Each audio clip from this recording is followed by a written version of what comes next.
We were talking about fractures, breaks, cracks, all this in January. So I have a dump trailer, and on Tuesday it was at the dump and a bolt broke. And if you're interested, you can see this thing's been rusted for, a century or so. Otherwise you'd have a real bright break spot there. So that led to a replacement of these bolts. Thanks for sharing that. None of us have any rusty metal around. Yeah, exactly. Before I get into the class, took a feather class from Bobby a year ago and got a brass blank out of the class, and finally got up the courage to finish it this year. This is more chasing than it is repoussé, but that's what this is here. And then used liver of sulfur to try to give it a little darker, richer patina.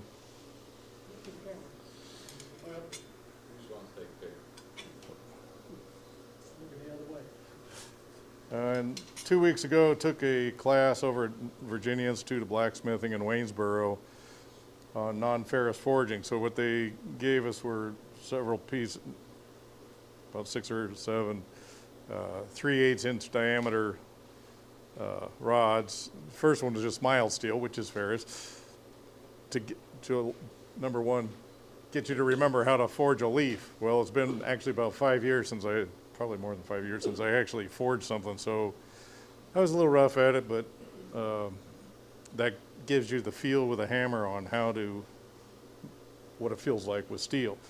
Then after that, we went to copper, and the forging temperature, so Dale would annotate what the forging temperature is and what the melting temperatures are for each material, and then you set out to replicate the leaf form, and it was about hammer control and the feel of how the material feels under the hammer, and how non-ferrous materials, their temperature for forging ranges are much lower than steel, and their burning and melting temperatures are much lower, or lower than steel. So it was a challenge, and it's copper, naval brass. We had some regular soft brass, and basically I had no survivors with my brass. I melted 2 feet of material basically in the coal fire because I just could not. I mean, I was so happy too. And several times this thing was looking beautiful. Put it in the fire. I wasn't 2 seconds. Boop, gone. It's just like, what happened? This was some naval brass. It was supposed to be a ginkgo leaf, but I didn't continue to draw the material out because I thought, boy, that's pretty thin. I don't think I want to go any thinner than that. Show it to Dale. Dale's like, man, that's too thick. You got to really forge that thing down. That's going to weigh a lot of material in there. Okay. So, yeah, exactly. That's what I was thinking. Aluminum bronze. This was you can't get it in 3/8, you had to get it in 1/2 inch. But this was a nice forging material, and I really like that. And then we actually did straight aluminum. And this material I'd seen forged before, where you take a pine splinter, guy was using a gas forge, he takes it out, makes a mark on it. If you leave a black mark, it's ready to forge. You do your forging, and of course it has the lowest temperature of all the non-ferrous material, but it was surprisingly easier for me to forge this than it was to forge the brass. So that was it. And that was my first time taking a class at VIB. It's a very big shop. I don't know if you've been there. Shenandoah Blacksmiths Guild, Shenandoah Valley Blacksmiths Guild holds their monthly meetings there. Was well tooled. Recommended. Thank you. Wonderful. All right, Mr. Tom, you want to take it away? Sure. Tell us about keeping all your fingers on your hand. Where do you want to put that? In the collar? There you go. Your little furry friend. All right. Pop it on my shoulder. Over there? Yeah, I guess so. Close enough. All right. All right, we're going to kind of make this more like a public service announcement. The subject came up because I was talking with Bruce one day about some of our beginner people, some of the people who have taken our beginner classes, and then if you look at blacksmithing for beginners on Facebook, people are always asking, what do I need to buy? What should I get? What's my essential tools? And of course, everybody's saying we need an anvil, we need a forge. Personally, yeah, you do, but I think a angle grinder is an essential tool for us. So what I'm going to do is just, like a public service announcement, kind of go through what's available for them, some of the newer things, and then do a sort of different comparison of battery-operated ones versus corded ones.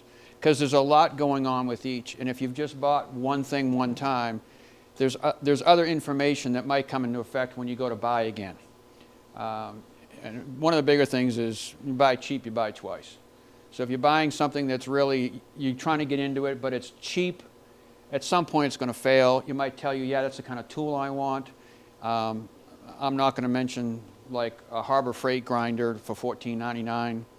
I mean, it's cheap, it works. If you do a lot of work with it, it will burn up. So it teaches you, yeah, I like this tool, but I need something better. So we're just going to go through like what's available for these grinders as a tool. And Bruce brought stuff, Andy brought stuff, I brought stuff. It's like, geez, this thing snowballed out of what we're going to look at today because there's so many different things. So as I reach into boxes and pull out things, we're just going to talk about some of the stuff you can do with an angle grinder. Of course, there's a grinding stone. Very nice, very, very work hardy. It's something you can take down a big weld with or clean up some heavier metal with. It doesn't really leave a fine finish on it, but it's a very workable tool. It works good. They do wear down where they'll start getting rounded at the corner, which becomes even a better tool because now it's already round. You can get in there and start shaving with things or contouring with things.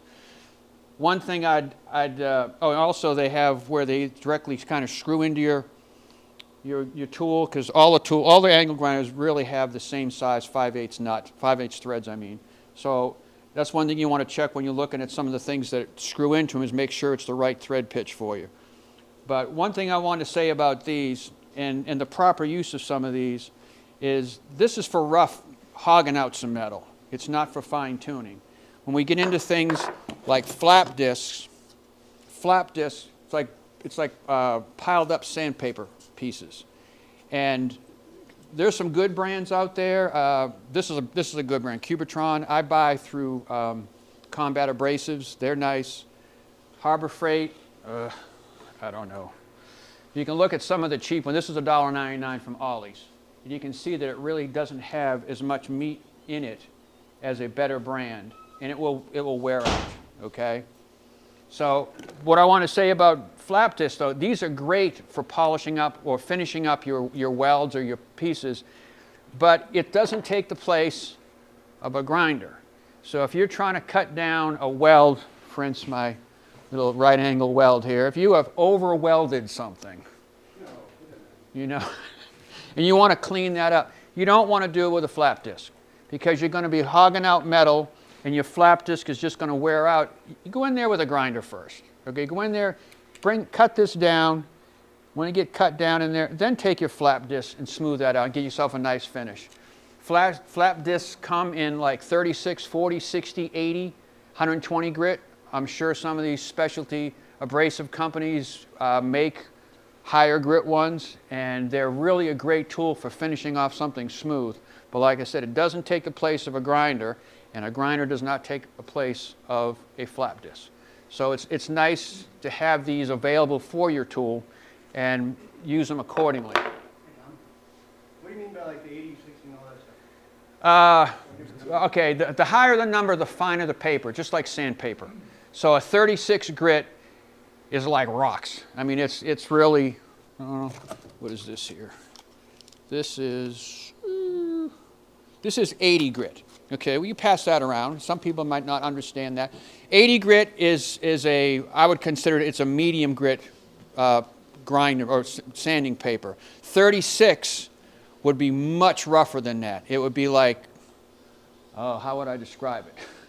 It's like very abrasive. It's got like rocks in there. And it's going to take some meat off real quick.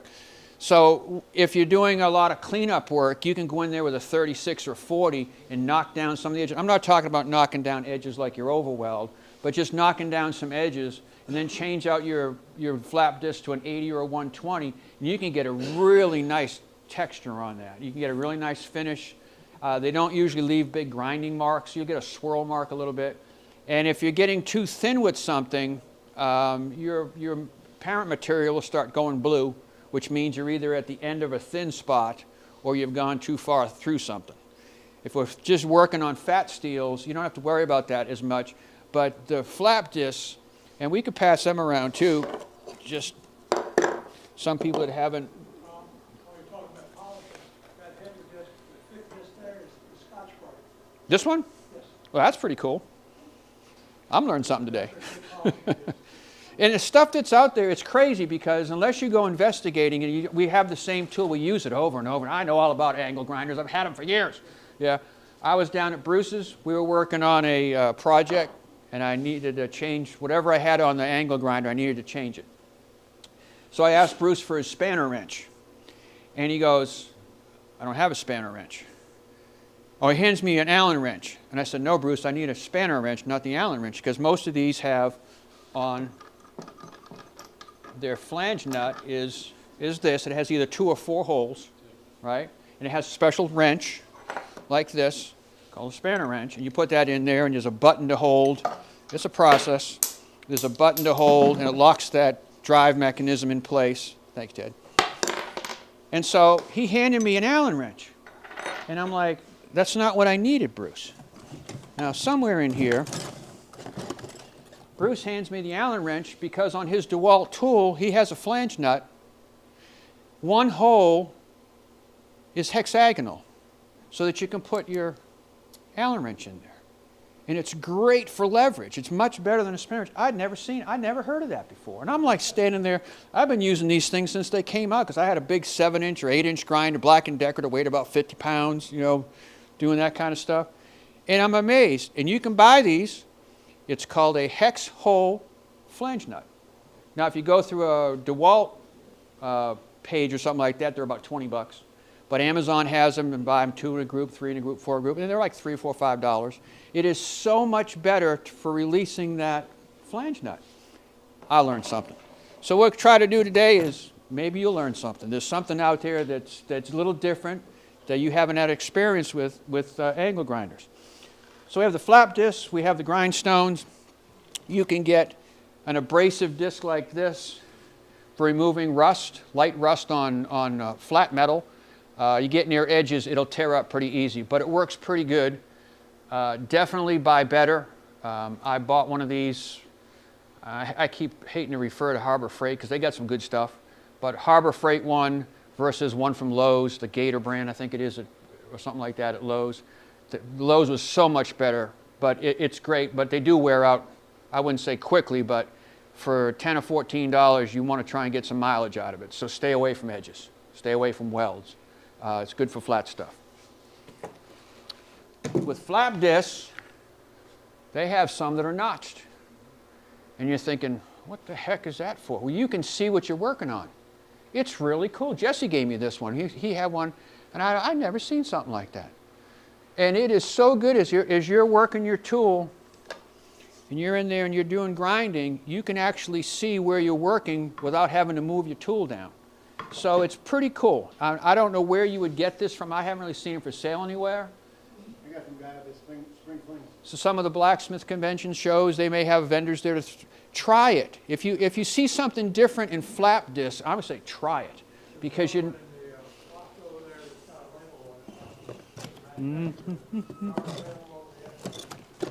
All right, here's one here that's. There's no manufacturer on there, but anyway. Okay. Anyway. Yeah, it's really cool. Here's a sort of a, I don't know what, almost ceramic type finish on, this is a flap disc pseudo grindstone, but it does a nice finish and it's see-through, right? So there's such a variety. John Elliott at Blacksmith Supply sells some decent flap discs.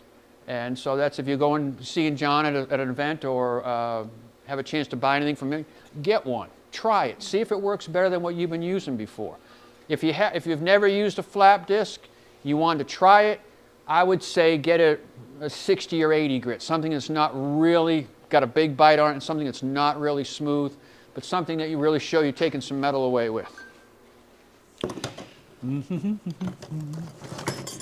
They have masonry tools for these. No, we're not going to use them, but the masonry discs. They have, for woodworking, there's one that has a chainsaw chain around the perimeter of it that you can use for carving wood, like making totem poles, carving. It's crazy, the stuff that's available for these. You can buy fixtures to turn it into a small chop saw, or a fixture to turn it into a belt sander by running these. Of course, you're going to tie that tool up at that point, having it bolted to something, but it's a tool available for these things. It's really cool. Now, something else we haven't really talked about yet is cutoff wheels. Cutoff wheels are really cool. They have them flat and they have some that are offset. So the offset ones are nice if you have to get into a tougher spot and your machine doesn't allow you to get right in there. They have them in different thicknesses. And so that's going to be a preference for you of what thickness you really want to use. Now, why would they have different thicknesses? I don't know. I like the thinnest ones because there's the smallest cut and seems to go in faster. Are they reliable? Better ones are more reliable than cheap ones. I'm not sure if you've seen our monthly paper or with the power hammer that Ted and I built. I cut the base plate, which was 1 inch thick steel, cut that down to size using cutoff wheels. Now, of course, it took me a few because they're going to wear out, but we had no other way of cutting that. And we're talking about a piece of metal that weighed about 200 pounds that I needed to get down to size. So you can do a lot with these. Now, if you're doing something fat like that and now you can't cut anymore because you're too deep, don't throw it away. You're going to be doing a lot of stuff that little smaller size can cut. So get yourself a little place, a little hanger to put ones that don't fit the bill for deep work, but fit the bill for sort of skinny work. Some companies sell a disc like this to take the place of a cutoff wheel. This was a Lennox, I think, from Lowe's. And is it any better? I don't know. It does work.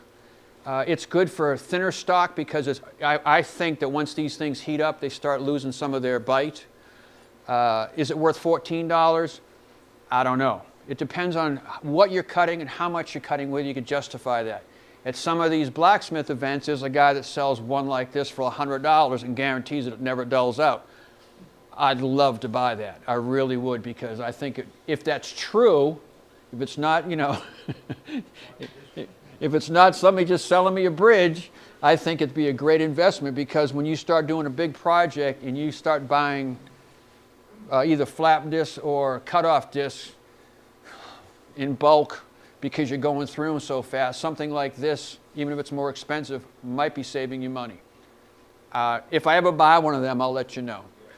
You'll see some things on the internet, Amazon like that, they show a greenish colored one that's has some abrasive on there, and I don't think I brought one. But the issue is it's only a 4-inch, so you're losing penetration depth, and the center hole is smaller. So although it won't, your gland nuts, the ridge on your gland nut that's supposed to fit in here to hold it in place, won't close it. So you either have to modify a gland nut or find a gland nut that has a smaller diameter retainer ring part of it. So be careful on that. Make sure things are 5/8 diameter and that it's basically a 4.5-inch tool. Can you not use 4.5-inch stuff on that? Sure you can. You can get flap discs that are bigger. Is it smart using something bigger on a 4.5-inch grinder? Not really, because you throw like the gyroscopic event of this machine turning off. I mean, not turning off, but that gyroscopic effect. This will actually make your tool almost turn because you're throwing that centrifugal weight out further than a 4.5. So can you use bigger ones? Yes, you can. Should you? Avoid it. Okay? Don't think you're saving money. I'm going to get a bigger one because I can use it quicker on something. It doesn't work that way. You usually end up paying for it somehow. Okay. What else we got? This is one of my favorite. Oh, with cutoff wheels. Let's get back to them. When you're cutting something, and this goes with flap disc too, machine's turning in a clockwise direction. When you're cutting something, or sheet metal, or something with a hard edge on it, you always want to be cutting off edge. The reason being, your cutting rotation is going away from that sharp edge. If you come down here and you're cutting on edge, bad things can happen. Because that tool is spinning so fast that you really can't see what it's going to do. Where is it? Yeah, it'll turn up. Here it is. It will grab one of those pieces of paper, and two things can happen. It can just break, like this one kind of just took a big chunk and threw it, or it can pull that machine right out of your hand. And that gets real dangerous. Some of these machines have a lock button on them where you pull the trigger and press a button, it stays running so you can reposition your hand. Works great until it doesn't work great. If that was to happen with working a tool, and you have it on sort of autopilot and you're hanging on to this, and you grab and go on edge on something and grab this, it'll yank that tool out of your hand, and more than likely it's sending it towards your feet or legs. Now if you have something heavily abrasive on that tool, as it's coming down towards your body parts, bad things can happen. So my rule of thumb is always cut off edge.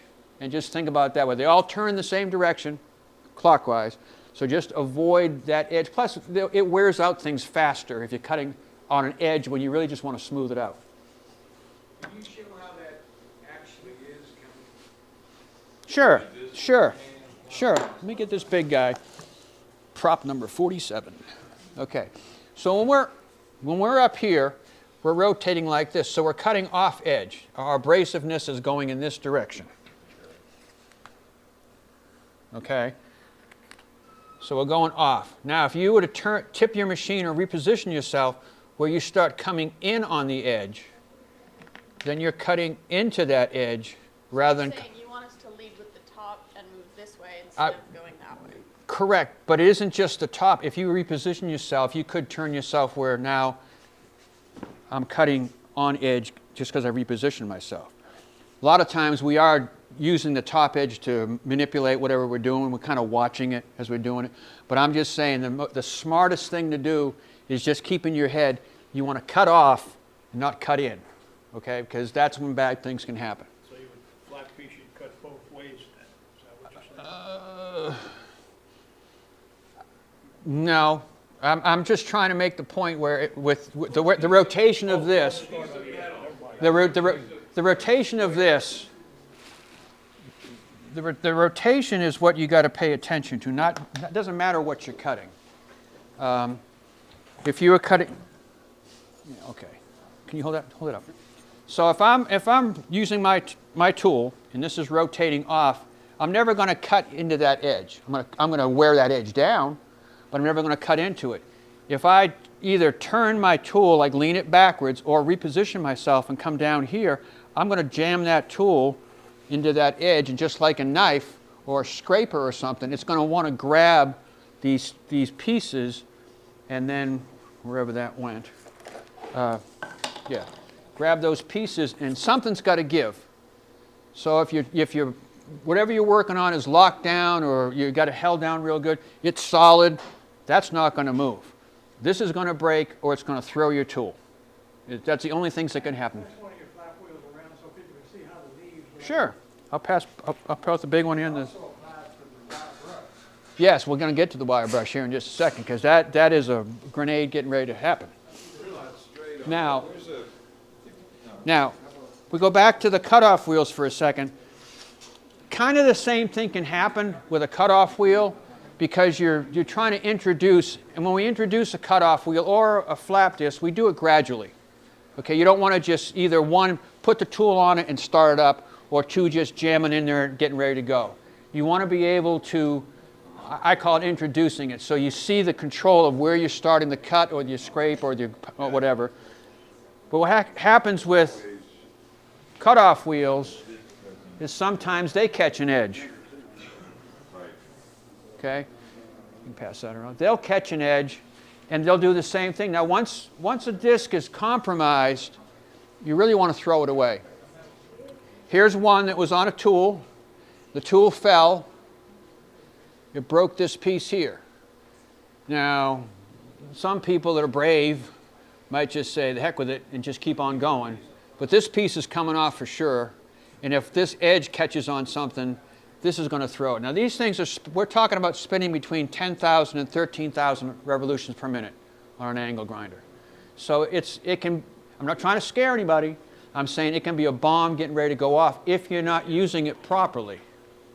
Okay?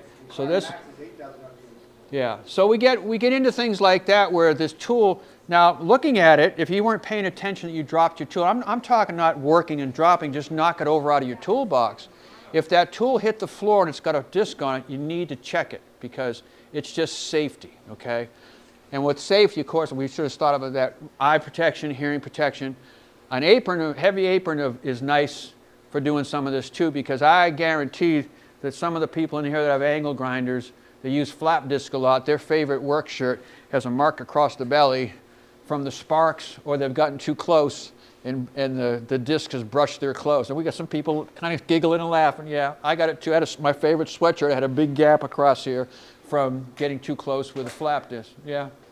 So be careful. This one has a little bit of an offset. It's not quite the flatness of the other one. So with that, it depends on what you're kind of working on. Can I make a point? Sure. I work with them every day. The disc itself, you need to, when you buy it, you get it from Harbor Freight or something, you need to take a look at the RPMs on it. Exactly. Your grinder is rated at 11,000. We're going to get into that. Yes, sir. Yeah. I completely agree. The point he's making is a lot of these things, if you can read the label on them, they'll say maximum revolutions or limit of revolutions or something like that. And I was going to talk about that as I get into the wire brushes, because that's basically the same thing. If your machine does, let's just say 10,000 RPM, and whatever you're using as a tool is rated not to exceed 5,000 RPM, then you're throwing a lot more centrifugal force into something that wasn't made to take it. Perfect example would be a cheap wire brush. Now, this isn't all splayed out because of work. This is splayed out because of centrifugal force.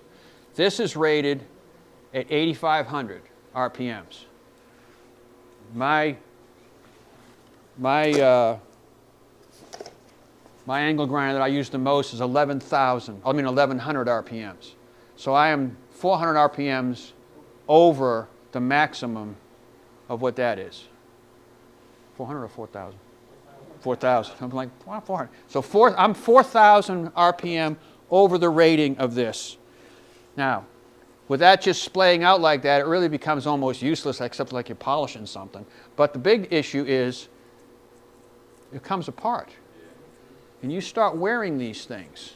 And it isn't just the cheap ones that'll do that. This is a DeWalt, and you can see by the wire missing that this thing is coming apart. Now the problem with that is, as one wire comes out, it's going to loosen up the ones next to it. So one of them is going to come out, which is going to loosen up the ones next to that. And sometimes you can feel those needles go in you. You can be like, whoa, what was that? You think it's a bug bite or something. Other times, a couple days later, you brush your apron or you brush your jeans or something like that, and you find that you've got these porcupine quills all over you. And it can get really dangerous, especially if you're moving that tool around. And I would suggest that you use a face shield whenever you're using a wire brush. But it isn't just the wire brushes that you have to worry about RPMs. Like I said, with cutoff wheels, anything that's turning, is make sure that the tool you're buying fits the tool you're using. And with that, I think as far as the extra things we can use them for, I'm going to switch now to the differences of some of the tools.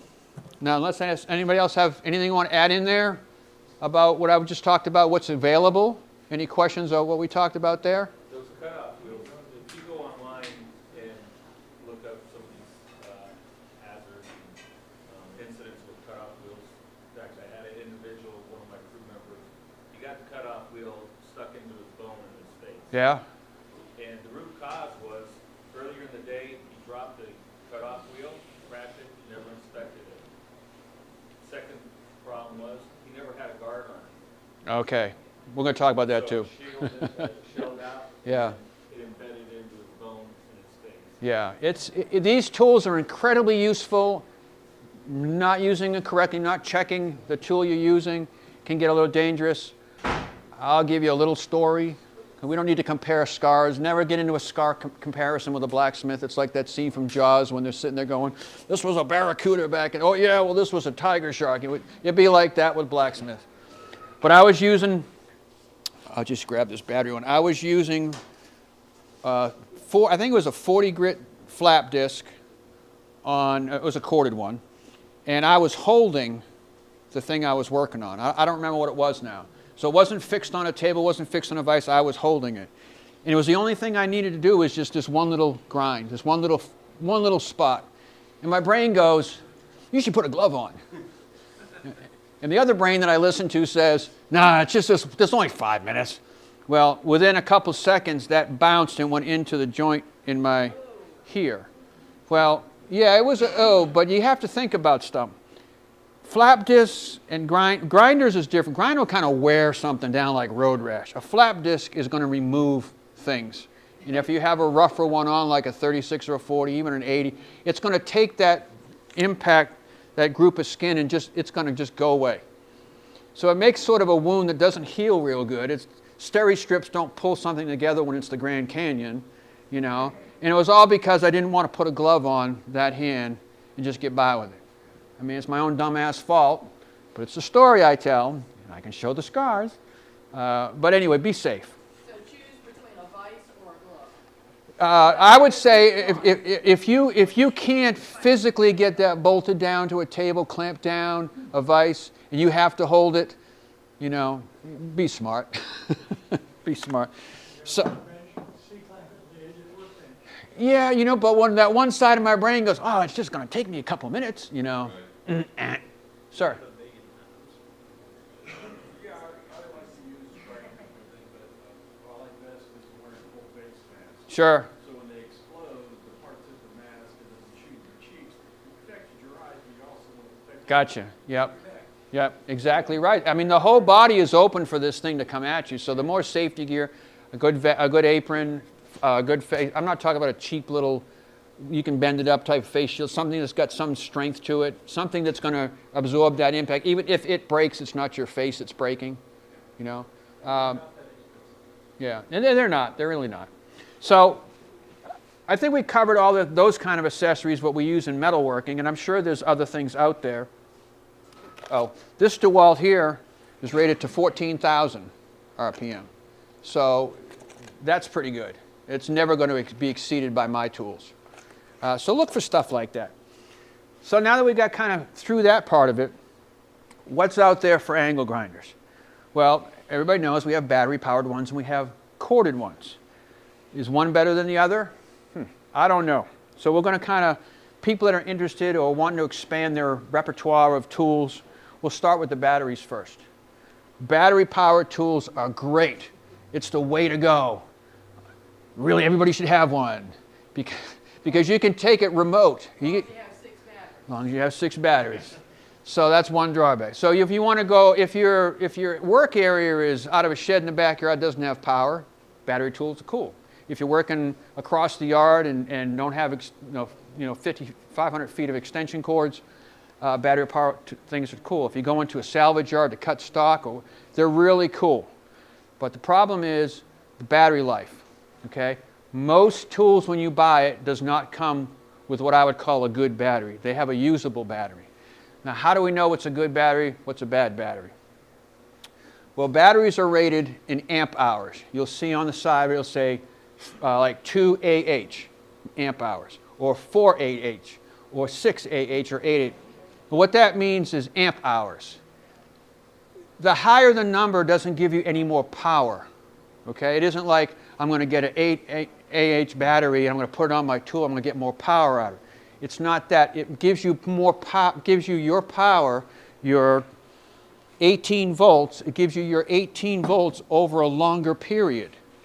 So if you have a 2 amp hour battery and you're using that, you're going to wear it down. If you had a 4 amp hour battery, technically or theoretically, you'd last twice as long. You don't get any more power out of it. What you have is longer use of the tool. Does that make sense? Okay. So you don't get any more power out of a bigger battery. Now, batteries don't interchange with these tools. Very rarely does a tool that one brand change with another. So, and if one tool is an 18 volt, and a 20 volt battery fits on it, should you do that? Sure, it's going to work if it fits on it, but that motor itself, the way it was built, is not built for that much more voltage. So you're kind of playing with, you know, fire there. So with the battery power, if you're going to look at getting a tool, they have combo kits where you can get like several tools at once and you get like maybe 2, 3, 4 batteries with it, a couple chargers, something like that. It's a good way to get into it if you're looking at other tools also. Like I'm going to have just DeWalt tools now or just Milwaukee tools. The problem with that is you sometimes in a combo kit get a tool you don't want. You know, it's like they kind of throw this little filler tool on there.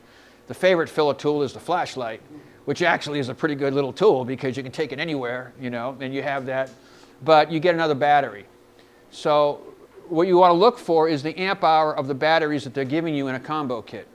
Now, sometimes that same combo kit is available with better batteries. And it may be not so much of a jump in price. Now, when I'm talking about price of battery, I can give you an example with Milwaukee because I have Milwaukee. Milwaukee has an M12, which is a 12 volt series, and an M18, which is an 18 volt series. The normal 18 volt battery, I believe is a 4 amp hour battery. They have one, I can't remember if it's 10 or 12 or somewhere up there. Big battery, more weight on it. Okay, so it's going to tire you out longer trying to balance that thing. It's going to last a long time. You're going to get more oomph out of it because it's going to last a long time. That battery's $400 just for the battery. You know, normal batteries are sometimes between $60 and $100. So that's something to consider when you're looking at these tools is the cost of the batteries. And they usually last a good long time, as long as you don't play soccer with it and abuse it, you know. But the fact is that batteries will go bad. So when you buy replacement batteries, try to upgrade to a better amp hour, just because you have more longevity in the tool use. Now, if you have something like when we were cutting that base plate, I was doing a lot of that outside, so I was using DeWalt. And Ted's got a lot of DeWalt stuff, so he has lots of batteries. But I got to a point where they weren't charging fast enough for the amount of time I was going through them. So that's something to consider too, is how much time do you have to use a battery over the course of this project for the day. Now, that being said, I think battery tools are great if you have a good use for them. And there was something else there I was going to say. Sure. There's a place in Petersburg called the Battery Barn. They rebuild the DeWalt batteries for $40 compared to $100 for a brand new battery. So there's a lot of options. Yeah, there's a lot of options there. So anyway. So your volts are okay. You're at 12 volts. You got a 2 amp hour, and then I can get a replacement, same brand, because that's how they play the game. Same brand, 12 volts, with an 8 AH, same company, should fit fine. As long as it plugs in, you're good. AH, you can increase on that. The voltage is... Voltage will always, your maximum voltage through the battery will always be what it says, 12 volt, 18, 20, something like that. What you get is longevity out of it. Think of... I've got a counterpoint on that. There are adapters you can buy, I know from DeWalt, where if you had an old 12 volt and then now the new ones are up to 20 volts. There are adapters. Well, you can buy. the issue with that, though, is now you're going to be putting 20 volts into a tool that was originally designed for 12 or 14. Right. Will it work? Oh, sure. Yeah. Who knows how Yeah, long? yeah. If it But will wear out parts I agree. because of excessive force. Right. I don't know. Yeah. But they are available. I didn't know if anybody had any experience with them. Yeah, the different voltages have different connections, so we normally can't swap them out. There are adapters. Yeah, There are yeah, adapters available for DeWalt. I think for others as well. yeah. So 12 would be the, I mean, that's the whole thing. When I'm looking at prices and you're saying bundle, oh, you get this and this, 12 volt, I'm not reading the 4A, Right. 199, over 299, it's 20 volts. But it could be 20 volts with 2AH, right? It could be, yes. Yeah, But more powerful, less power. what you're getting, though, is a more powerful battery that's going to a more powerful use tool. But you still only get a certain amount of longevity in that battery. Think of a stack of batteries, okay? There's 2, there's 4, there's 6, there's 8. Depending on how you wire that, you either end up with, say, 12 volts, or you can end up with 48 volts. And then your power is down when you wire it to be like 48 volts. We're not going to get into electronic stuff today because that's just too much. But they're wired in parallel. The more batteries just give you more 12 volt or 20 volt for a longer period. So it's a better battery in the long haul. But it will still wear out. All right. So that's just one thing to look for. Packages, it's like, hey, you get 2 batteries, the charger, and 2 tools. You know, the second battery's worth the $80. Right. Exactly. If you're looking at buying another battery for your setup, look at another tool also, because that tool with a little bit more money, you get a tool and a battery and probably another charger. Why would I want another charger? Well, you can have 2 batteries charging at the same time then. You can have one in one room, one in the house, one in the basement. I don't know. But you want to be kind of, not brand loyal, but You do. same brand. You do want to be brand loyal. Because, A lot of times voltage-wise too. yeah. You get some that, because I think the volts start off like with 6 volts. Yeah. Up to like 20 volts. Yeah. You just, Problem is you get a 20 volt, and unless you have like one of those adapters, yeah. you can't use that 6 volt. Yeah. You just want to stay. That's why people are selling, you know what I mean? Try to Yeah, get something. and that's something too. If you get into, not to get carried away too much, but if you get into wanting a good battery tool, is if you go out yard sailing or flea marketing, bring a good battery and a good tool with you. And if you see somebody having a table with some stuff on it, either bring your battery or bring your tool over and see if the battery or the tool works. Gotcha. So that's with the batteries. Now when we have corded stuff, we have almost some of the same things power-wise. They're all 110 or 120 volts, but they have an amp power rating that means, this is different though, it means that the higher the amp rating, the more powerful the tool is. So for example, this guy here is an 8 amp, which isn't bad. Harbor Freight's small one, I think, is 4 amp. 4.3 amp, and so yeah, that's cord storage right there. Okay, so when you look at buying a corded one, you want to look at that affordability too, because the more amps, the more money. Same rotation. Now, one thing to look at with some of these is, like I said, your amp, your RPMs, and then how much money you got. You know, you can buy a cheap one.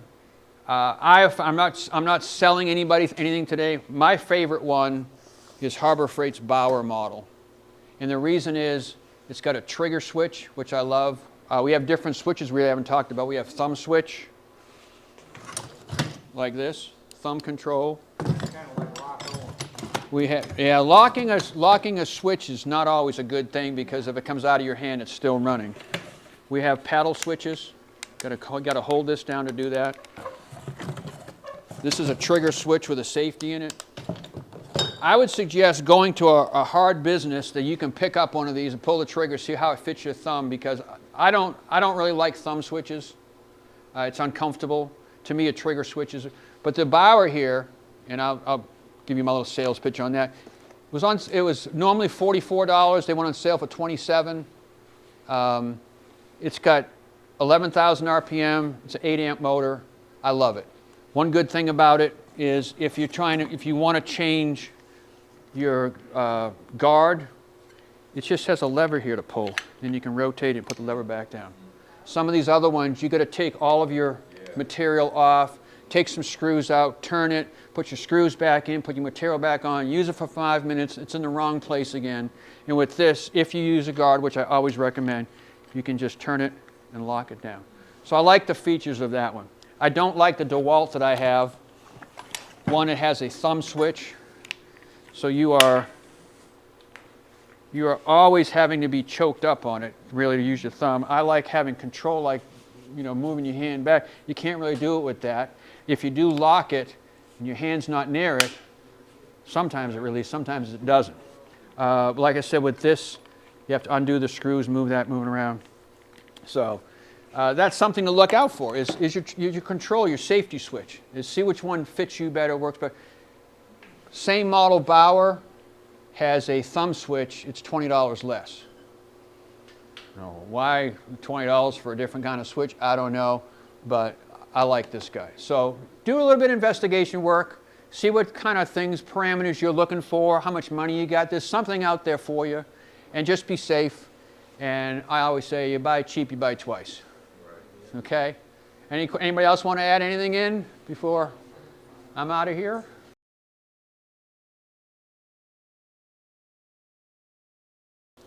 Okay. Again, I took the colonial toaster making class. The class was taught by Nicholas Kimball, who is a master blacksmith at Mount Vernon, and also has Kimball's Crafters, where he does, work on his own. He's primarily into recreating colonial metalwork, using old-fashioned methods, using the hammer, the anvil, chisels, not a lot of power equipment. He specializes in making blacksmith reproduction metal and repairs of old blacksmithing hinges and whatever that's gone bad. The course I took was a long weekend. Campbell has various courses. They have weekend courses, long weekend courses, which is 4 days, Thursday through Sunday, week-long courses. I think that week-long is the longest. It all depends on what fits your schedule, what the projects are. I know the catalogs are here. They have a wide variety of blacksmithing classes coming up this year. They also have various other woodwork. I mean, you name it, they have it there. Woodworking, wood turning, fabric making, enameling. Trying to think. Weaving, yeah, basketry. Cooking, yeah. All this is going on at the same time in their various studios there. Caitlin Morris is there this month teaching. Oh yeah, I didn't see that one. I missed that one. Class there this month. Oh, okay. Just on the one that I did, long weekend, you arrived Thursday afternoon. Late in the afternoon, I think 4 o'clock is their check-in. I got there before that, and they were ready. It was no problem checking in. You check in, you get a packet telling you when meals are, and do's and don'ts, and where your lodging is, and you can go to your lodging and get settled in. They also have campground there. Somebody was asking me about that before. I was fortunate to have lunch with one of the head maintenance guys one day, well, just a few of us at the table, and got talking, and he got talking about the makeover they'd done to the campground, and he was really proud of it. He was really pushing it. So camping is a possibility. They have various sleeping or dorm arrangements, whatever. I was in the mill house, and I had chosen a dormitory type, so it was 4 beds in this mill house. Fortunately, there were only 2 of us in there when I was there. 4 people, get 1 bathroom. Could have been a stretch in the morning. Okay, afternoon cleaned up wouldn't be a problem because you'd be coming in at different times most likely. But that was a good facility. I enjoyed that. Thursday, like I said, you check in, you have dinner. After dinner, you go to the blacksmith shop and meet with your instructor. He goes over safety, goes over the safety, the project that you're going to do. Shows you, explains a little bit about it. We didn't do any forging that night. And when we looked at, there were 3 of us in the class. It was a very small class that day, or that weekend. So we got a lot of good attention from the instructor when we needed it. What else can I tell you about that? Oh, the project. When he showed us the toaster project, it was, similar to what I have. But the one fella had never done any blacksmithing. And he looked at it and he said, "That's all we're going to do?" I'm looking at it and going, "Oh, well, we'll see." The other fellow and I had both had some experience. And we knew that we were in for more than that's all we got to do. So we didn't say anything. We just said, "Well, you'll see tomorrow how it goes." Okay, Friday we began our smithing at 9 o'clock in the morning, 9 o'clock after breakfast. Food's great, by the way, if you haven't been there, and plenty of it. We began the forging, and forged, and if you go to Campbell, you forge until lunchtime, which is about 12:15. 12:15 to 1:15 an hour, and then back to your forge. Forge until dinner time, which is 6 to 7. Knock off a little early so you can clean up and get up to the dining hall. And then for blacksmithing, everybody I've talked to that's been there, then it's back to the forge after dinner. They have other activities. They had a sing-along, a dance thing, and I forget some other program after dinner. But if you're blacksmithing, you're probably going to go back to the forge until, well, it depends on your skill level and what you're doing, but probably till 10, 11 o'clock at night. So it's a long day. Saturday's the same routine. You work on your project, you're forging. Sunday, you finish up at noon. Well, that's when lunch is served.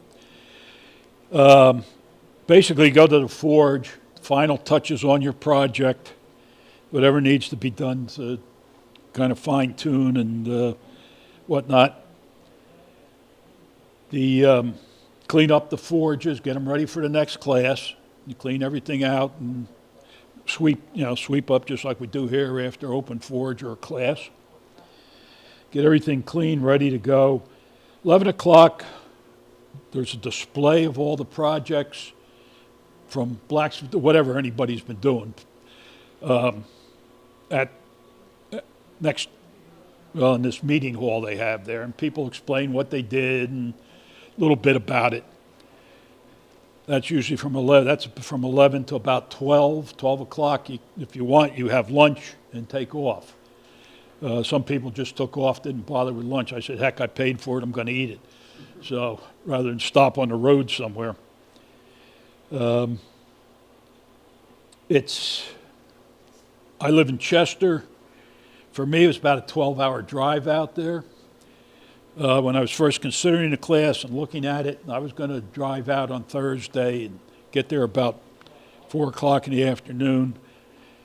My wife looked at me and said, no, you're not. You're not driving that far by yourself. So I split it up into 2 days going out, and I'd always intended 2 days coming back because I knew I'd be tired at the end of the course. All right, with the toaster project, we did, like I said, Nicholas does everything, traditional blacksmithing skills and equipment and tools by hand. Probably the most modern pieces, if you want to call that, we used were a square and a hacksaw. Other than that, it was a hammer, chisels, and I'll be showing some of that in a minute. There's a little funny story. I said Nicholas has Nicholas Crafters. The first morning at breakfast, Friday morning, they have a little area where you kind of gather and can have a cup of coffee before you can go to the dining hall and all. We were there having a cup of coffee, and he was sitting in a chair, and he's knitting. It was pretty nice. It looked like a scarf, pretty nice scarf to me. And somebody looked at him and says, Nicholas, hardware and software. I thought I got a kick out of that. But yeah, he said he likes to do a variety of crafts. Okay. All right, the skills involved in making this toaster are pretty basic, in my opinion. You're texturing, splitting, drawing out, punching, riveting, bending, and forming a hook.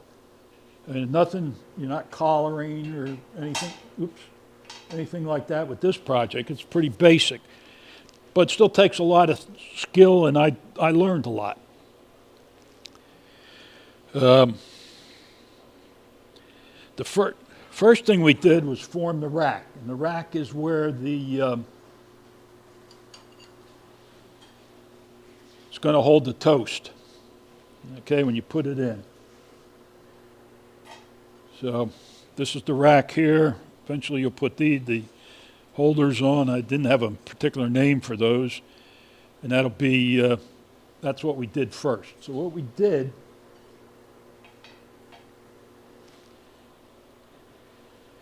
we got this 7-inch piece of 1/8-inch steel, and we textured it. That was the first thing. And we did that cold. So we just textured it around the edge with a ball-peen hammer or whatever you wanted to use to texture it. We textured it around the edge. I'll pass this around in a minute. When we got done, the next thing was to mark 4 places where these pieces that hold the toast go on, okay? And for that,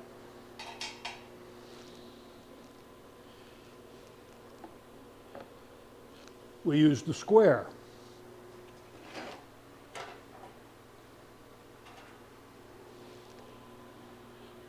Basically, your basic square. And Nicholas had given us dimensions on this, and we were going in from 3/8 from one side and 1/4 inch from the other side. So we set our square to make for the 3/8, and we use a scribe to scribe a line down there.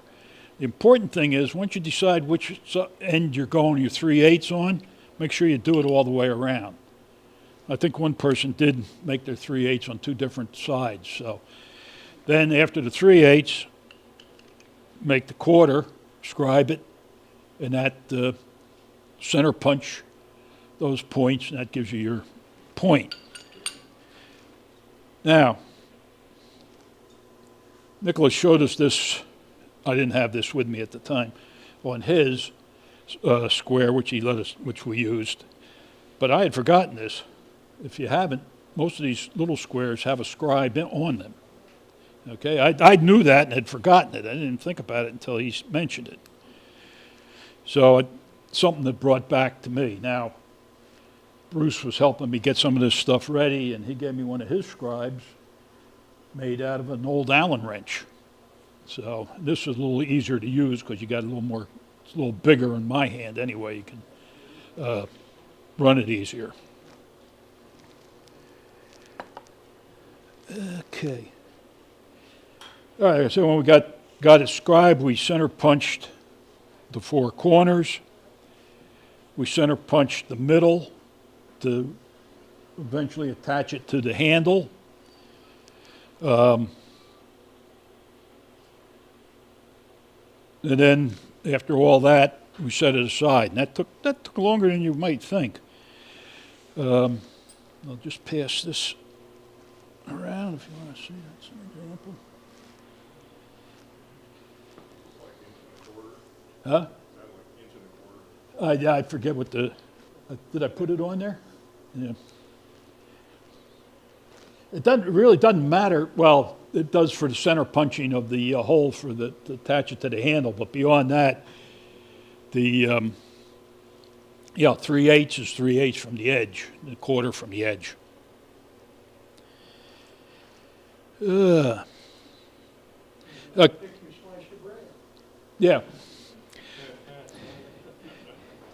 The next thing we did was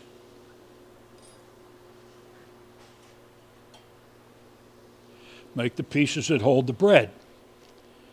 Okay? And again, these are pretty basic.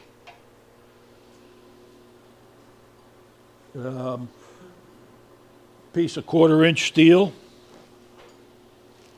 Piece of 1/4-inch steel, and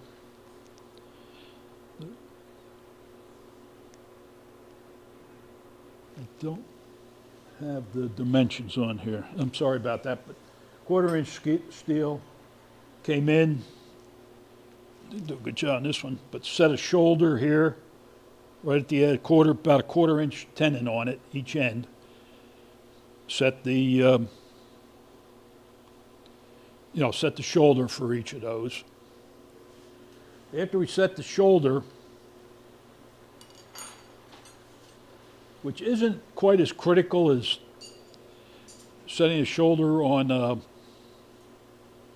maybe a leg, a tenon for a leg or something like that, but you need a little bit there.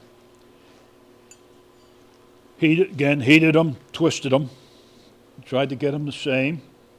These two about the same length. Actually, yeah, about the same length, same kind of twist, so it looks better. Okay. After twisting, I got to thank Bruce. He helped me make this jig. The instructor had a jig like this. Okay. And this is to make the bend. This jig is to make these bends and make them pretty even. Okay.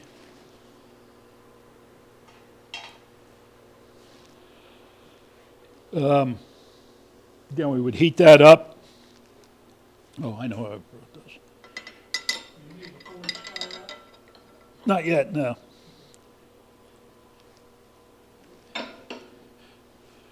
Clamp this in the vise.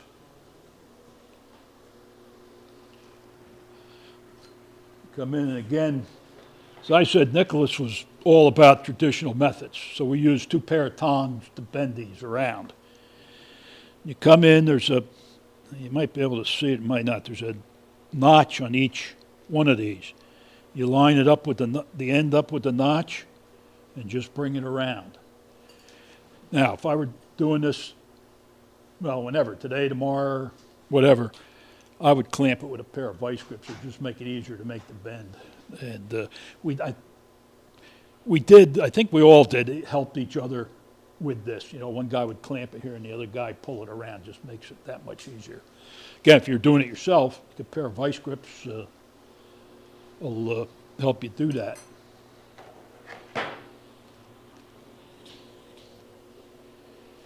All right, once that's done, next phase I did half the stuff. Punch it, or you got your punches, you're putting it in. Now, how did we peen these over, the tendons? We cut it down so whatever is sticking through is only about 1/8 of an inch. And you can see you got two, so you got, you can't clamp it in a vise or anything all the time. We did it cold, okay? Put this piece in the vise, this on top, and peened it down cold with a small hammer. When Bruce first asked me, he said, "How'd you do that?" I couldn't remember. I'll tell you, I racked my brains for about a week. How the hell did we peen that over?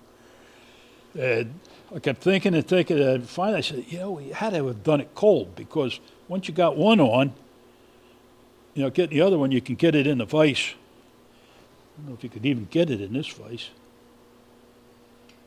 We had one of the smaller vices around here is like the one we had up there. You could, get this in and peen the other toast holder on.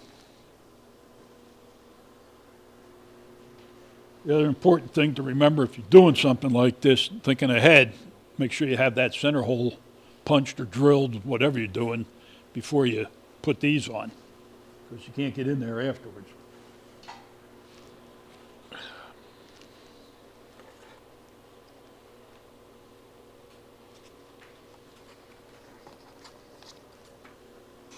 Okay.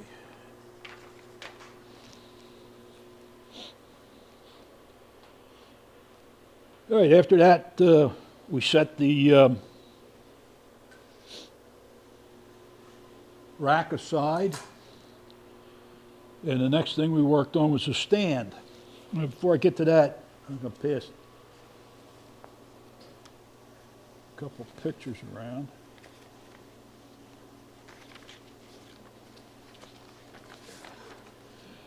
These are just, I took photos of it rather than writing it down. 3 books that Nicholas recommended if you're interested in early American ironwork. One, Early American Wrought Ironwork, The American Hearth, and Colonial Ironwork, and Antique Iron. I'll just pass those around if anybody wants to look at them or write it down or whatever.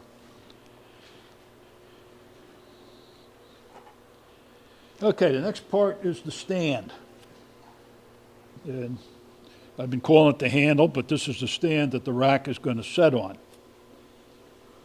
Okay. Mine didn't quite turn out the way I anticipated, and I'll tell you that at the end why. But we started with 14 inches of 1 inch by 1/4 material for the handle or the stand, and 4 inches of, basically 4 inches. It says 3/8 in the directions that he gave us, but the back leg here turned out to just be 1/4 inch material. So 4 inches of 1/4 inch material will make that, anything that will make the back leg.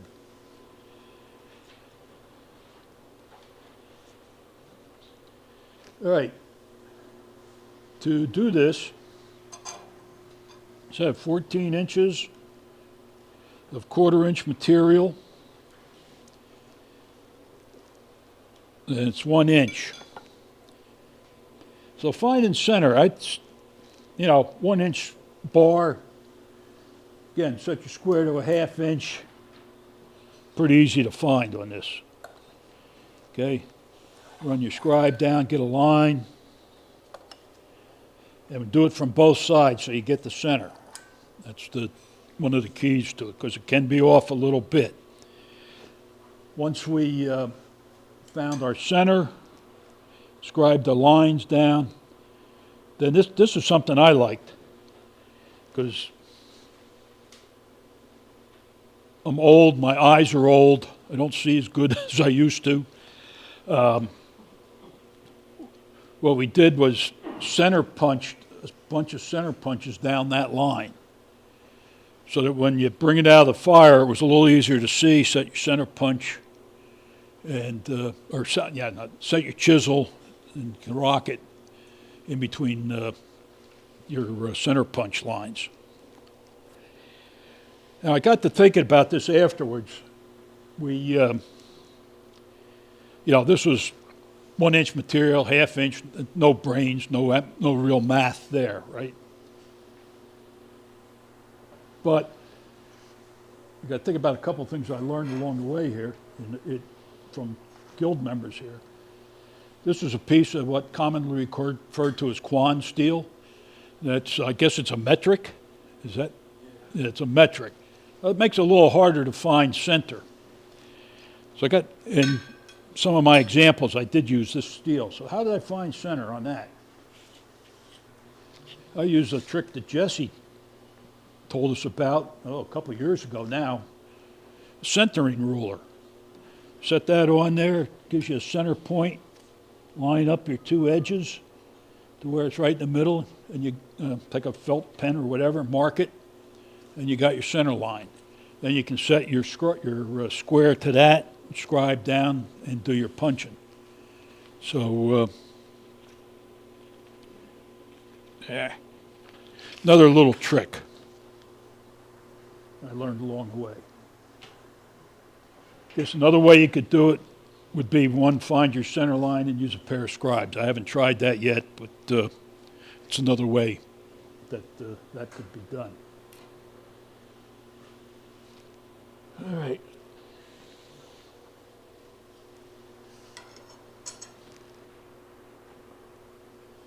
Well, this past you can take a look at it and see how it did that.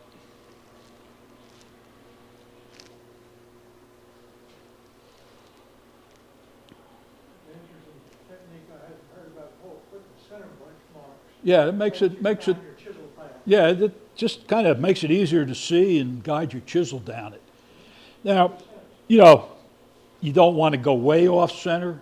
If it's off a little bit, is that going to ruin your project? No, because when you're drawing out the legs, you can even that out as you go along. Just you have to pay attention to it. Okay, then we split the center of the bar. Put the what will eventually be the legs. We brought this into a T.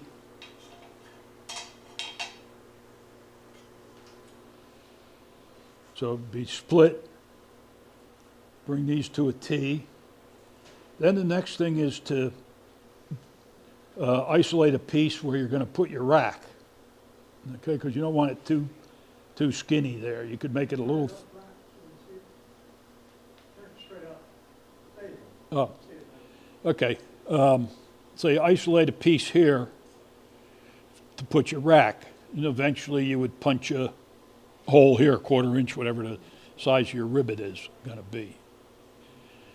Then you start necking this down to what you want. Okay. Something else that I learned on necking this down.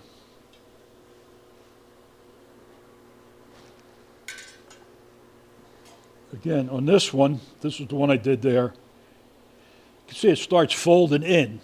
You have that, there's some kind of a ratio, 3-to-1 or something like that when you're drawing out, where you start getting little folds in your metal and whatnot. The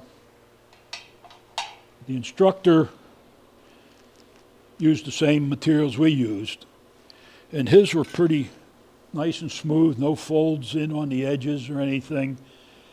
And I said to him, how the heck do you do that? I said, I always have trouble when I'm, hitting this. Small hammer just for kicks. When I'm doing this, it starts folding in here. When you get to a certain point, he says, the trick is hit it, hit it, hit it, hit it. And that's the way I did this, and that's pretty close. I would go through and smooth this out a little bit more, but that was a little trick I learned. I'd never heard that before.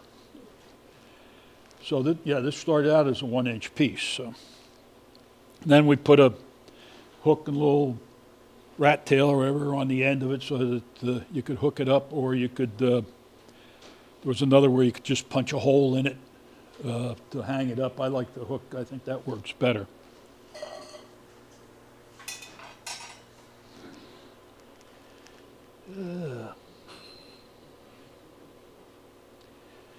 You got also figure a spot somewhere along there and punch a hole for your third leg. All right. And you kind of just kind of figured a center point on that to try to, so it was balanced. Now, we had this piece of 1/4 inch to make that third leg with. All right, how long are you going to make it? You want about the same. Now you can cut and file after you got everything together.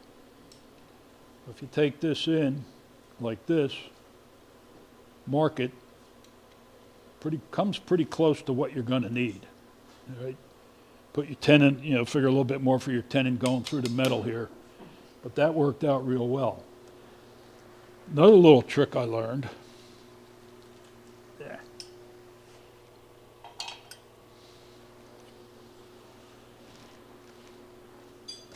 Was, say you want a big piece, a 1/4 inch tenon on here, or 1/2 inch. I got this. Is there a piece of chalk?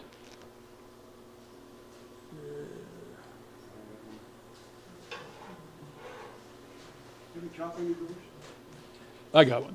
Okay. All right. Mark a 1/2 inch from here. Okay, so now you got a mark on here.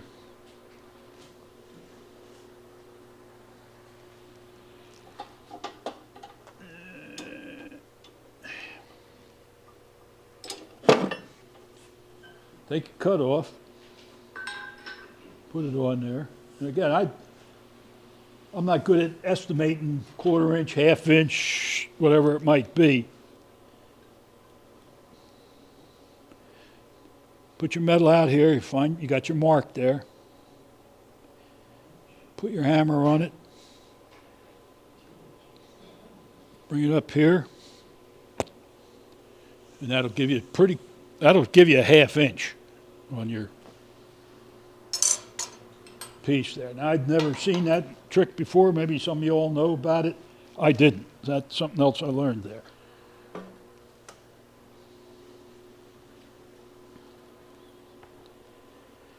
All right. If you get the legs bent and all, you rivet the third leg on and the rack on. Now, you can come into some problems here using a gas forge. And see, that's not going to fit in there. If you had a wider mouth on a gas, some of the oval ones, you could probably get this in by bending these legs like that while you're working on this piece here. Okay. Let's see.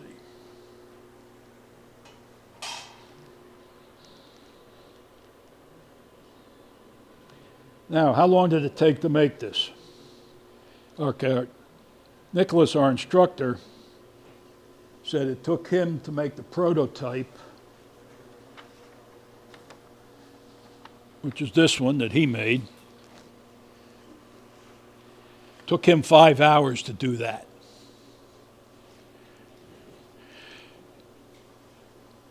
It took 3 of us doing ours 2 10-hour days to do it, to draw it out and all,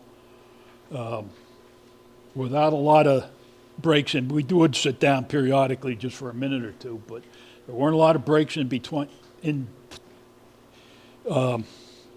stages, let's say. That pretty much tested my endurance. I'm 78 years old, so 2 10-hour days just about did me in. But I got through it.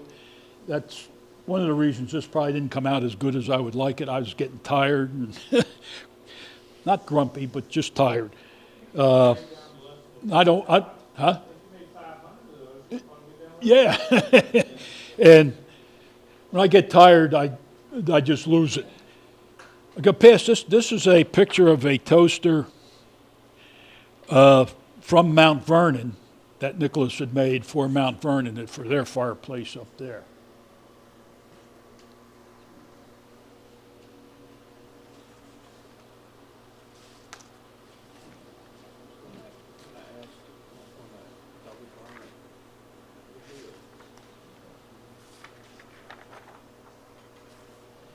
Let's see what we want to do here.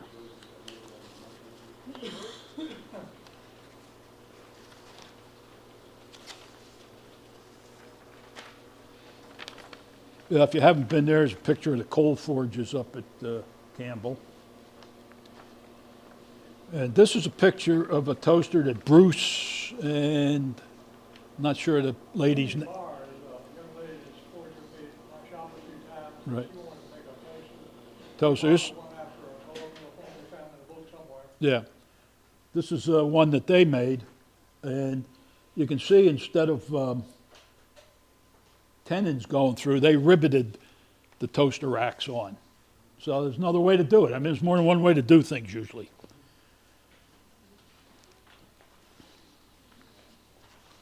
How much of that was cold work? You mentioned cold work a couple of times. Cold work was just on the plate, decorating, quote, decorating it. You know, breaking the factory edges, that type of thing. I mentioned before, where did it go?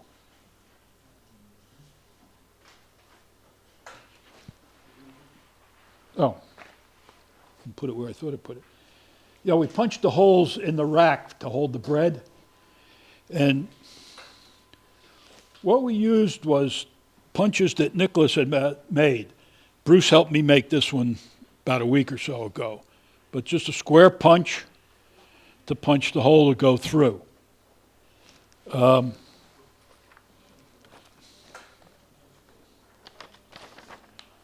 There's a couple of pictures of the ones that we used up there.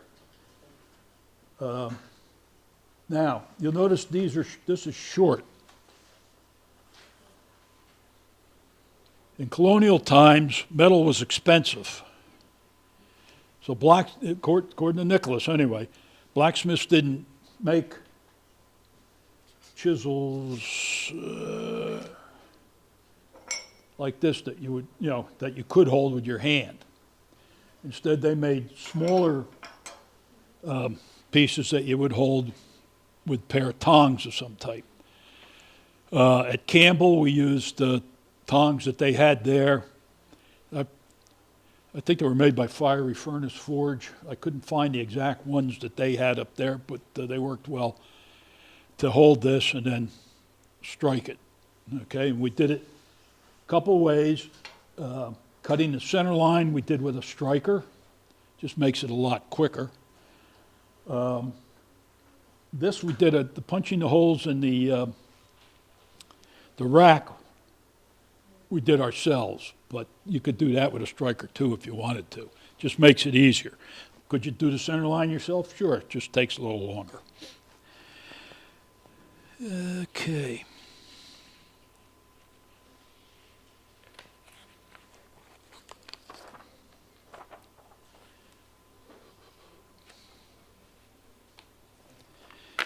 Okay, after, we formed the legs.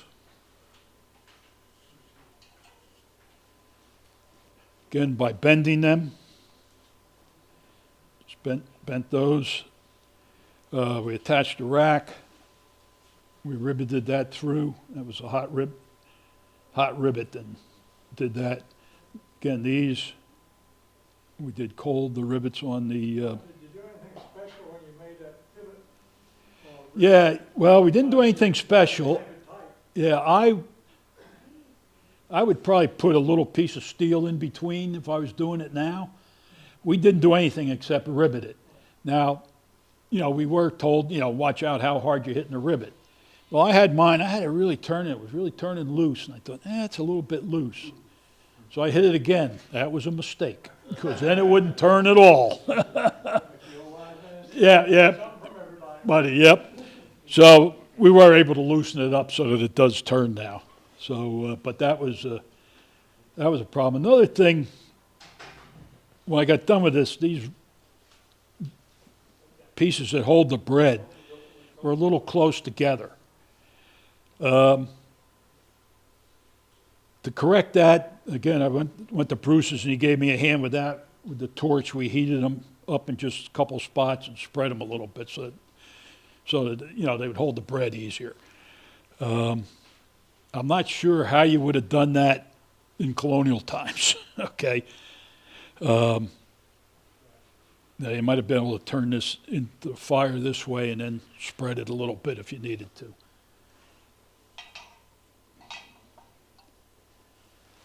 Todd, why do you want it to turn?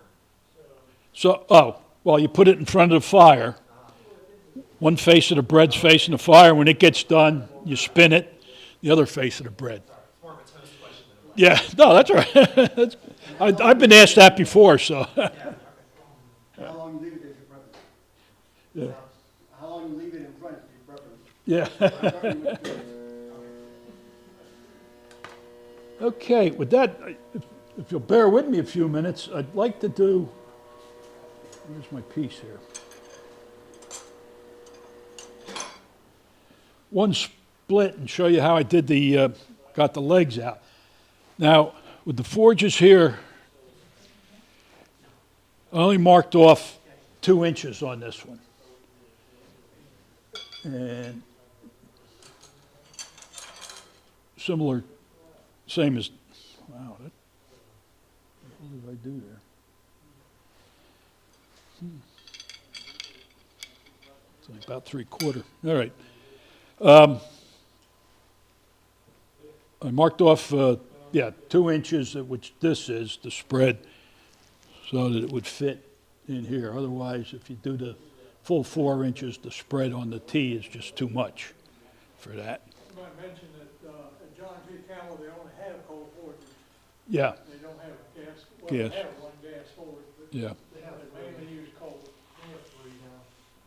They don't use them. That's what you want. Much, yeah.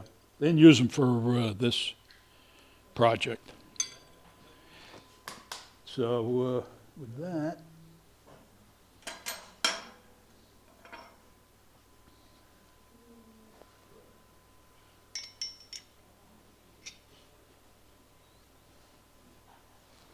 Any accessibility problems driving down there after the floods? no. Well, I'm trying to think, is it Interstate 40 that goes out there? I'm trying to remember. I've only been out that way once, so yeah. No, 40 was fine all the way out. No problem getting into Campbell at all. Route 40 is closed about 10 or 15 miles west of Asheville, but just before that, you turn southwest to head to Brasstown, where John C. Campbell is. Oh, okay, mine. Roads were clear. Oh, okay. Mine wasn't going out. I did have to make that detour. Coming back, it went straight through. So that's right. Yeah. But yeah, that was it. So.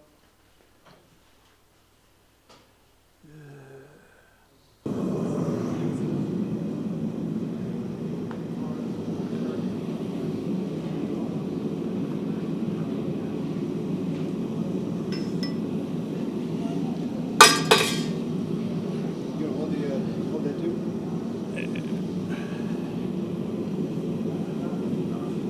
Okay, hit. Hit. Hit. Ah, wait a minute.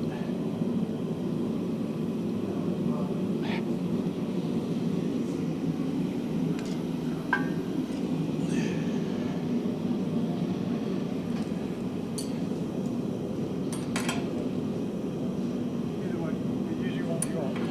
Use the ones you want. Yeah.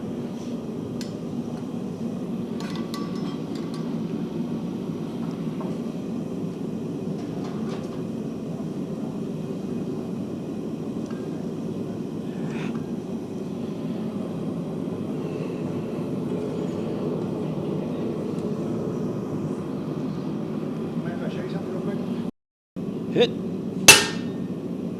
hit, hit, hit, hit, hit,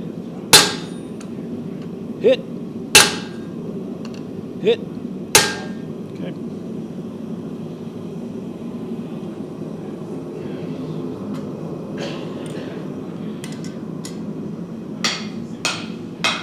By the way, these tongue clips are great. If you don't use them, I hadn't used them until about 2 weeks ago. Bruce helped me make some, and got a couple of different varieties, but I really like this one, just made out of a piece of square tube, and then just crush it a little bit, and you get 2 different dimensions. I'm sorry? Quad steel. This? I don't know. Bruce gave me that. I don't know where it came from. Just a piece of square tube and I had it around the shop.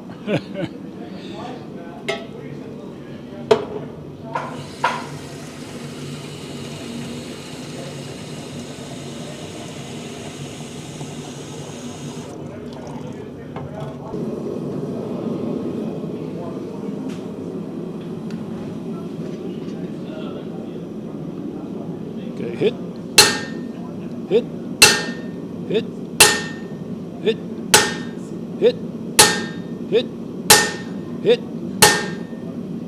hit, hit, hit, hit, hit, hit, hit, hit.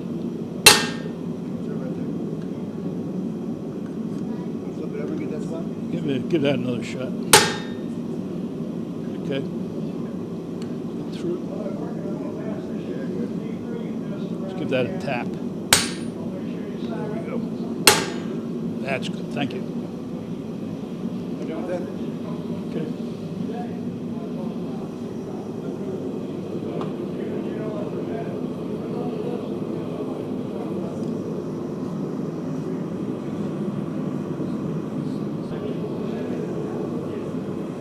Okay. Next thing you want to do is you're going to make your legs. And forming this can be somewhat of a problem.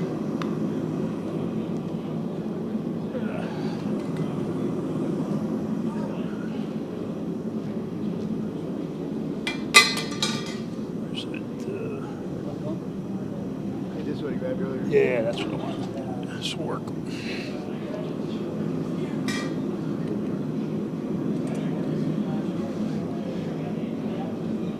Different ways to do this. Get it opened up, but you got to watch. See how it starts twisting on you? Want to bring it back into line.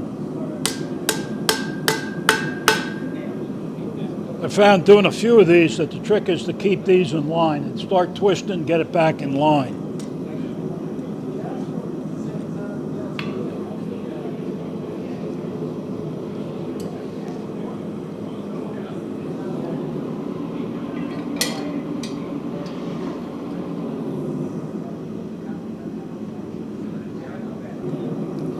Also, look at that way once you get it opened up a little bit.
can start right on the anvil here, hold it.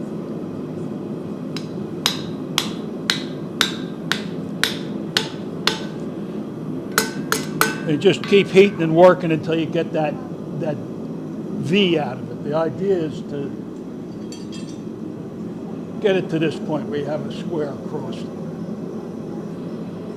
Okay?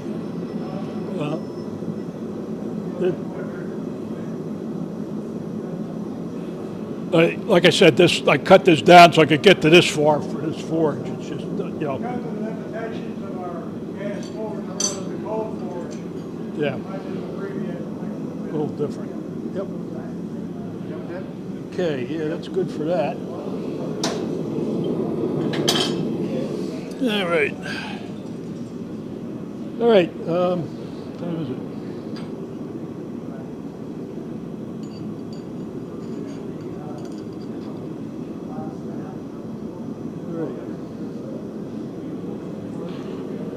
Just how I've already marked and center punched this as I showed before, 3/8 in, 3/8 in, quarter, quarter, all four sides. And then we use this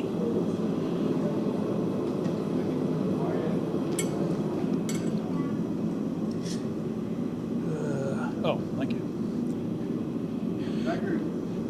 We use the other, yeah, please.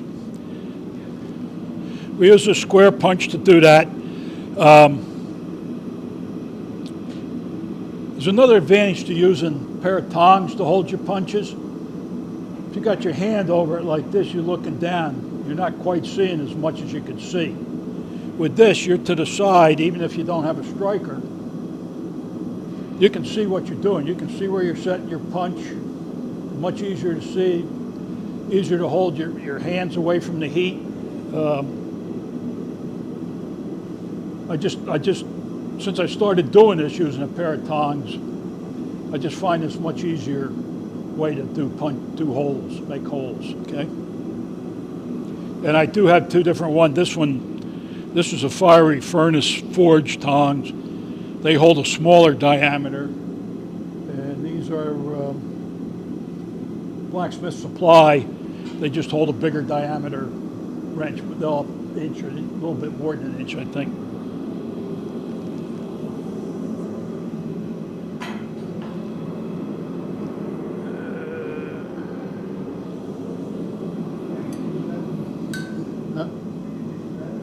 Yeah, just trying to think. No, those are too small for that. There's a pair of,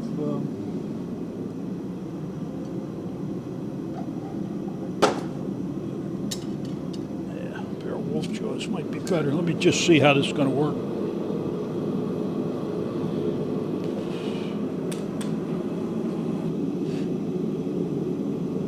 See if we got one right over here. Pretty sure that's one. Yep. Yeah. Yep, hit. Hit. Okay. There's the other one.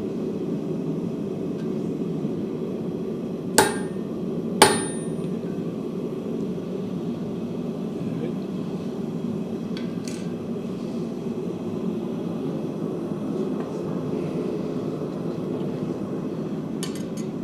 Now you could do this over the Pritchard hole.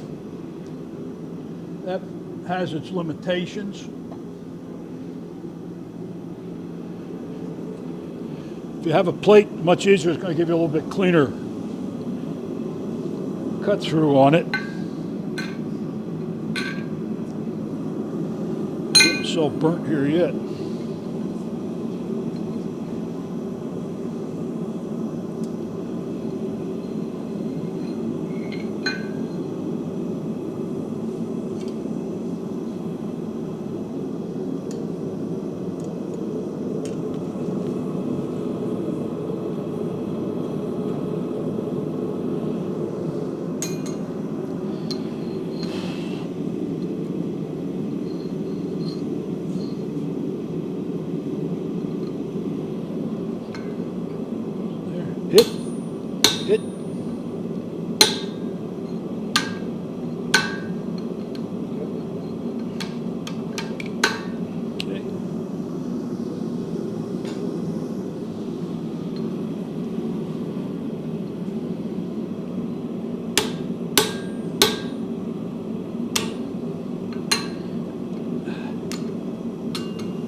Yeah, We'll find it out later. yeah. Just realized it was doing that.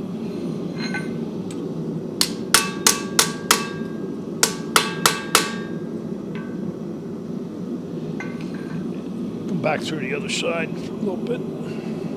Didn't cut quite as clean as might like.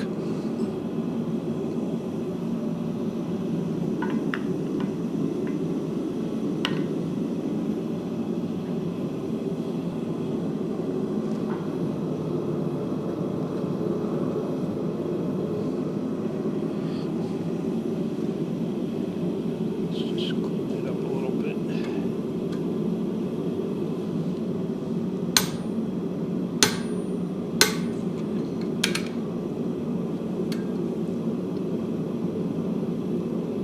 Good, just tap that first. Okay.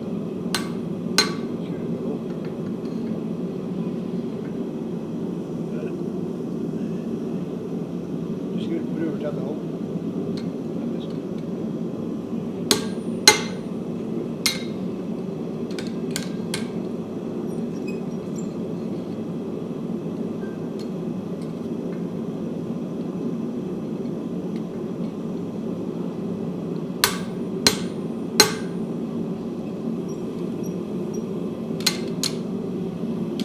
Okay.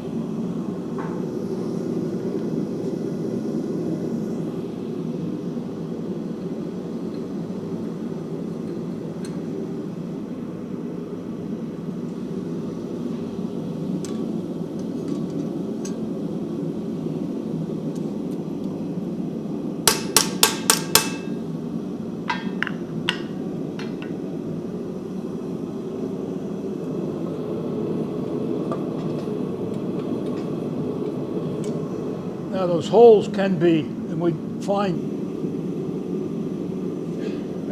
I see it. There it is right there.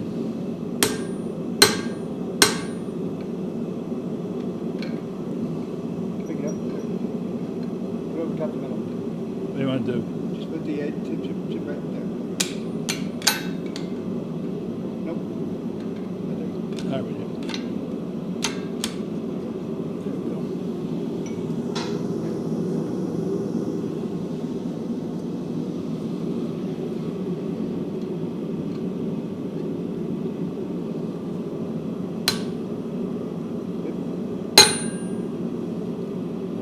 Yeah, gotta heat it up.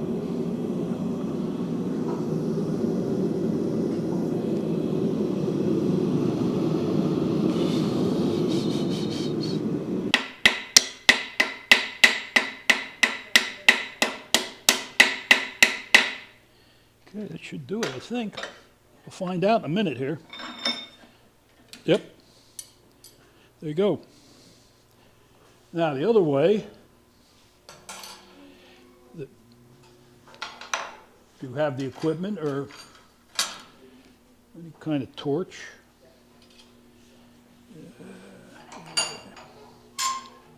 Make sure it'll fit through a hole here. I was going to see if I could get one through without. There you go. Actually, it's hot. Watch out for the plate. Don't worry about the. Okay. Okay. Catch it a little. You can kind of see how we caught that just a little, just to get, you know, the smaller, you need a smaller vise when you're doing this. Okay. Yep.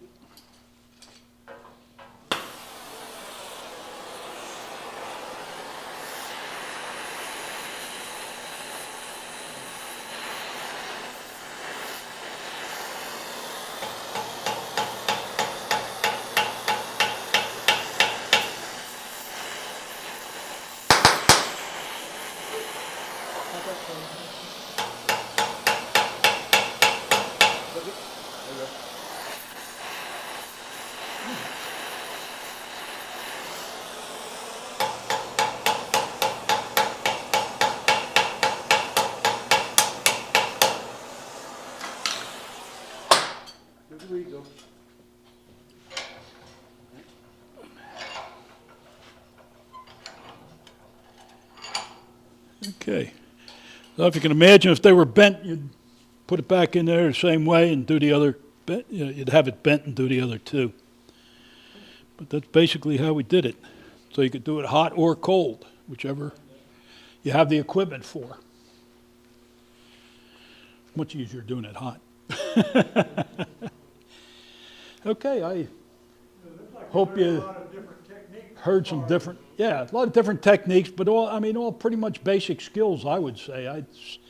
It's not like making collars and, all that type of thing. So mortise and tenon joints, that type of thing. So did you yeah. learn something that you didn't know?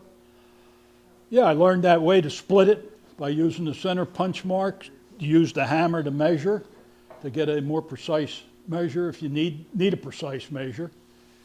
I think that's two of the big takeaways I had. And the bread holder bending jig, did they teach you how to make that, or did you make that? No. He had that made there. I took pictures of it and sketched it, and then Bruce helped me make that one. Yeah, I didn't, and like I said, he didn't. It's a 1 inch by 1/4 inch bar, beaded, and clamp one end in the vise, took a pair of tongs and just rolled it, Rolled it. and it worked. Good.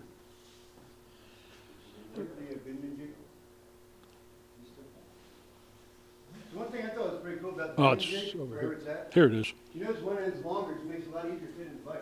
I thought that was pretty cool. Yeah, he had one. It was just a horseshoe, so to speak.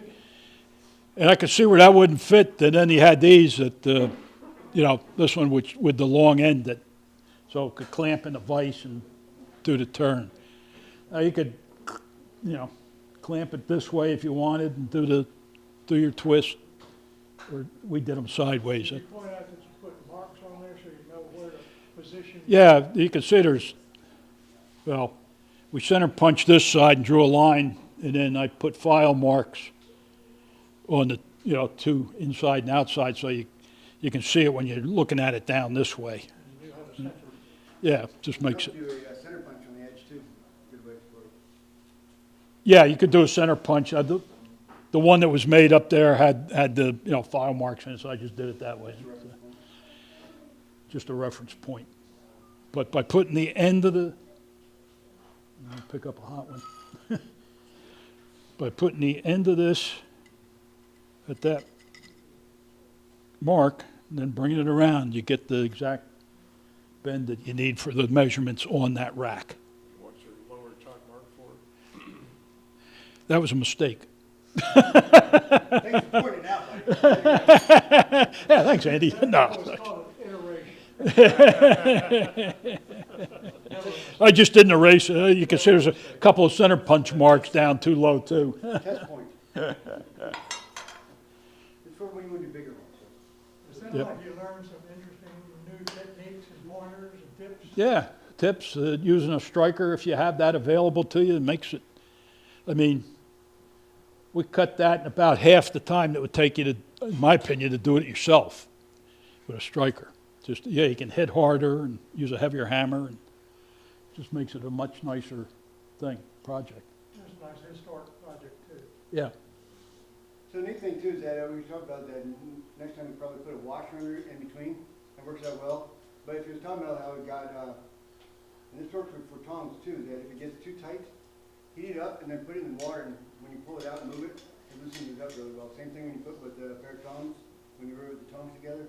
And Yeah. if it's too tight, you put in heat it up, put it in the water, pull it out, move it back and forth, it loosens it up. Great. All right. Thank you. Thank you for your attention.